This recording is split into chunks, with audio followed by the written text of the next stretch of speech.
여러분 안녕하세요. 박영주 변호사입니다. 제가 제 영상에 댓글이 달리는 거를 하나씩 다 읽어보고 있는데 제 영상을 봐주시는 많은 분들이 좀 공부를 하다가 혹은 이제 꿈을 향해서 달려가다가 지쳤다, 좀 포기하고 싶다 싶을 때 제 영상을 보러 와주시는 분들이 되게 많은 것 같더라고요. 최근에 봤던 댓글 중에 되게 기억에 남았던 거는 제 공무원 시험을 준비하고 계시던 분이었는데 이제 공부를 열심히 하고 들어와서 잠을 자야지 하고 눈을 감으면 정말 한 1분만 눈을 감았다 뜬 것 같은데 또다시 아침이 시작되고 다시 그 힘든 몸을 이끌고 나가던 게 되게 힘들었다, 이런 이야기를 댓글로 써주신 분이 있었어요. 근데 제가 그때 그 댓글을 보고 눈을 감았다가 떴는데 아침이 됐다는 그 말이 아 맞아, 내가 신림동에서 이렇게 공부를 했었지 하고 딱 그 옛날이 딱 생각이 나게 하는 말이었던 것 같아요. 제가 정말 꿈을 향해서 달려갈 때는 너무나도 시간이 부족하고 아까웠기 때문에 아메리카노를 홀짝홀짝 마시는 시간도 아까워서 항상 에스프레소를 마셨었거든요. 에스프레소 같은 경우는 한번 마시면은 독하고 진하니까 잠도 잘 깨는 것 같아서 에스프레소를 마시면서 잠을 깨우는 게 버릇이었던 기억이 나요.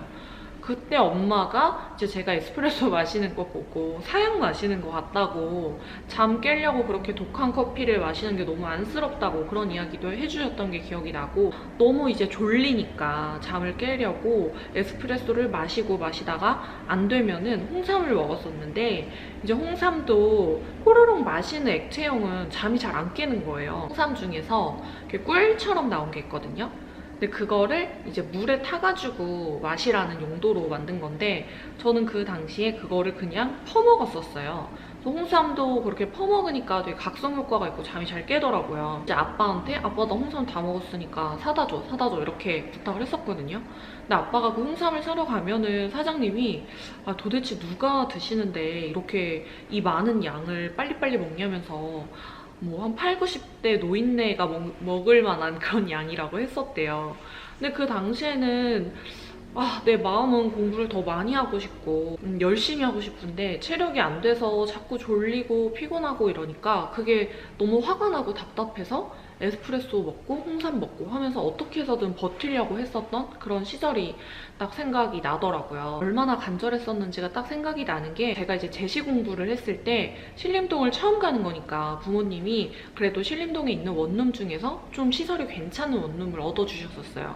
그래서 그 원룸은 바닥도 막 대리석으로 되어 있고 깔끔하고 신축이고 그런 원룸이었는데, 제가 이제 시험에 떨어지고 삼시를 준비를 하면서 그동안 내가 너무 본질을 잊고 이런 좋은 원룸에서 좋은 독서실에서 공부를 하는 거에만 너무 치중을 했었다는 생각이 들더라고요.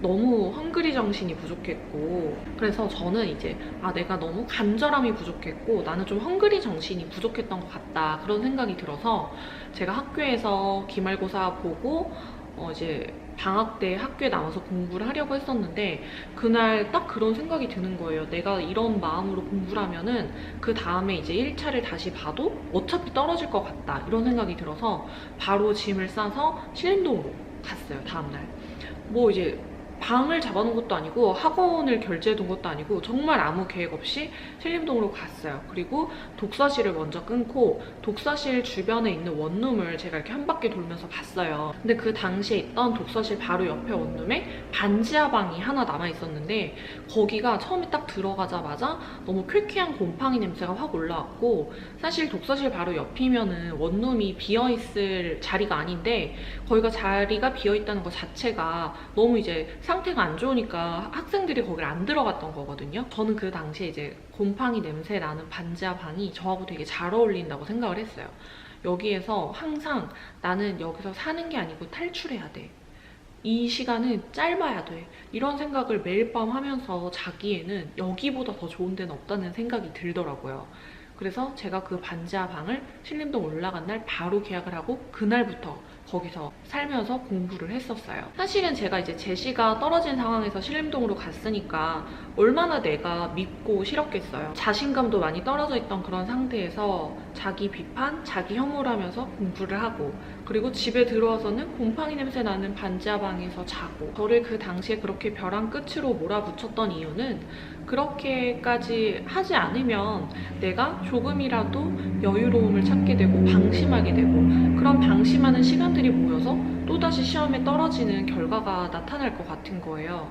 그런 상황을 상상했을 때 그게 너무 무서웠기 때문에 자꾸 저를 벼랑 끝으로 몰아세웠던 것 같아요. 나는 이런 방에서 살면서 하루빨리 탈출해야 되는 사람이야. 항상 이렇게 매일 밤에 자극이 될 수 있도록 저를 되게 몰아붙였었고, 지금 생각해보면은 정말 그 당시로 돌아간다고 생각하면 끔찍하죠. 수험생활 하시는 분들은 아마 이 말에 되게 공감을 많이 하실 것 같은데, 내가 정말 아늑한 환경에서 편하게 공부를 하고 집으로 돌아오면 오늘 나 너무 만족스럽고 편했어, 이런 마음이 드는 게 아니라 나 좀 더 힘들고 고통스럽게 공부했었어야 되는데 오늘 왜 이렇게 마음이 행복한 거야? 하고 나의 행복을 자책을 하게 되는 경우가 되게 많아요.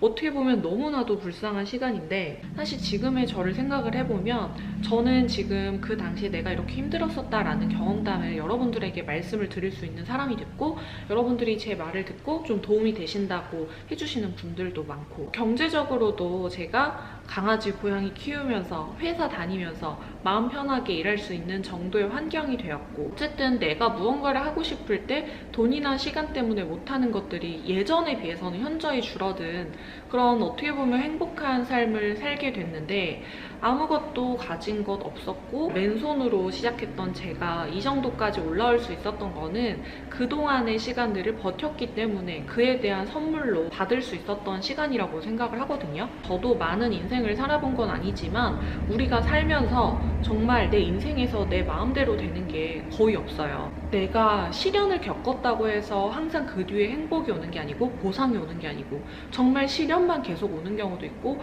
보상이 없고 행복하지 않은 경험도 너무너무 많이 하잖아요. 근데 우리가 적어도 수험생활이라는 거는 내 의지로 내가 공부 시간을 조절할 수 있고 조금 더 노력할 수 있고, 그리고 내가 이 시험에 합격을 하게 됐을 때는 사실은 이 시련에 대한 대가에 대한 보상이 100% 오잖아요. 주식으로 따지면 이거는 어떻게 보면 무조건 우상향하게 되는 주식과도 같은 그런 안전한 투자라고 저는 생각을 해요. 우리가 인생에서 살면서 내가 내 스스로의 힘으로 바꿀 수 있는 몇 안 되는 기회 중에 하나라고 생각을 하거든요. 제가 마지막으로 여러분들에게 드리고 싶은 말이 있는데요. 여러분 주변에서 시험에 합격한 선배나 아니면 꿈에 도전해서 성공하신 분들이 주변에 있을 거예요. 그런 분들이 지금 어떻게 살고 있는지 한번 보셨으면 좋겠는데요. 꿈을 이루고 시험에 붙었기 때문에 현실에 안주하고 있는지, 아니면 시험에 붙고 꿈에서도 성공을 했는데 계속해서 도전하면서 조금씩 더 올라가고 있는지, 이거를 여러분들이 보셨으면 좋겠어요.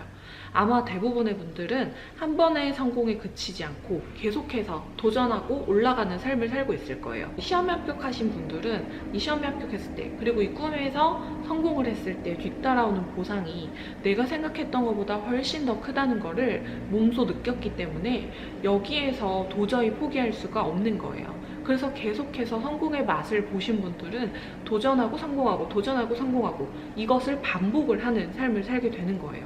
그 성취감과 성취감에 뒤따라오는 보상이 어마어마하다는 거를 여러분들도 꼭 느끼셨으면 좋겠습니다.